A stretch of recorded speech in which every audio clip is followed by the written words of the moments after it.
अनाथ गांव की किसी एक अभागिनी के अत्याचारी पति के तिरस्कृत कर्मों की पूरी व्याख्या करने के बाद पड़ोसिन तारामती ने अपनी राय संक्षेप में प्रकट करते हुए कहा, आग लगे ऐसे पति के मुंह में। सुनकर जयगोपाल बाबू की पत्नी शशिकला को बहुत बुरा लगा और ठेस भी पहुंची।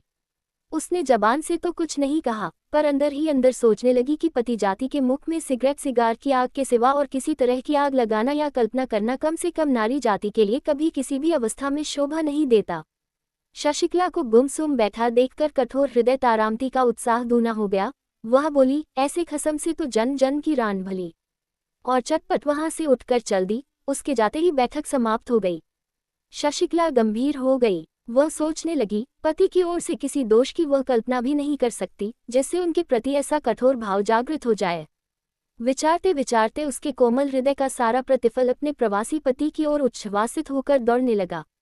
पर जहां उसके पति शयन किया करते थे, उस स्थान पर दोनों बाहें फैलाकर वह औंधी पड़ी रही और बारंबार तकिए को छाती से लगाकर चूमने लगी। तकिए में पति के सिर के तेल की सुगंध को वह महसूस करने लगी और फिर द्वार बंद करके बक्स में से पति का एक बहुत पुराना चित्र और स्मृति पत्र निकालकर बैठ गई।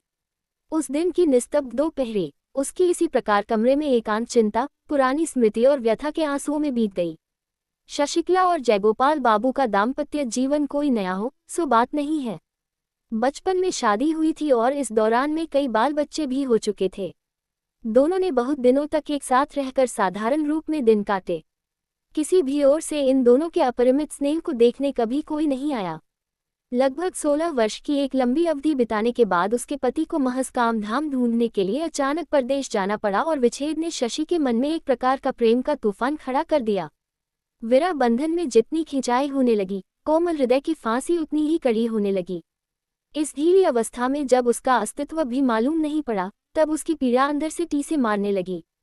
इसी से इतने दिन बाद इतनी आयु में बच्चों की मां बनकर शशिकला आज बसंत की दोपहरिया में निर्जन घर में विरह शैया पर पड़ी नववधू का सा सुख स्वप्न देखने लगी। जो स्नेह अज्ञात रूप जीवन के आगे से बहा चला गया है, सहसा आज उसी के भीतर जागकर मन ही मन बहाव से विपरीत तैरकर पीछे की ओर बहुत दूर पहुंचना चाहती है।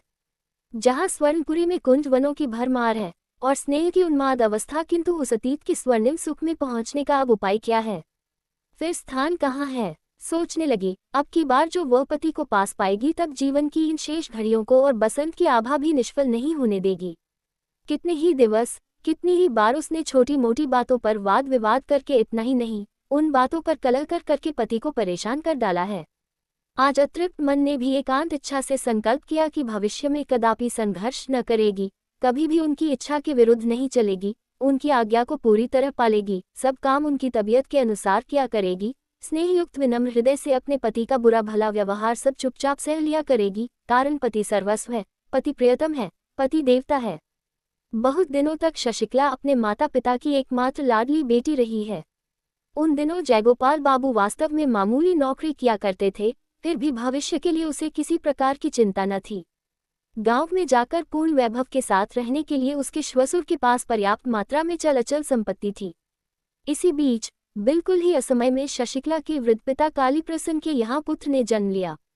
सत्य कहने में क्या है, भाई के इस जन्म से शशिकला को बहुत दुख हुआ और जयगोपाल बाबू भी इस नन्हे साले को पाकर विशेष प्रसन्न नहीं हुए। अधिक आयु में बच्चा होने के कारण उस पर माता पिता के लाड़ प्यार का कोई ठिकाना न रहा। उस नवजात छोटे दूध पीते निद्रातुर साले ने अपनी अज्ञानता में न जाने कैसे अपने कोमल हाथों की छोटी छोटी मुट्ठियों में जयगोपाल बाबू की सारी आशाएं पीसकर जब चकनाचूर कर दी, तब वह आसाम के किसी छोटे बगीचे में नौकरी करने के लिए चल दिया। सबने कहा सुना कि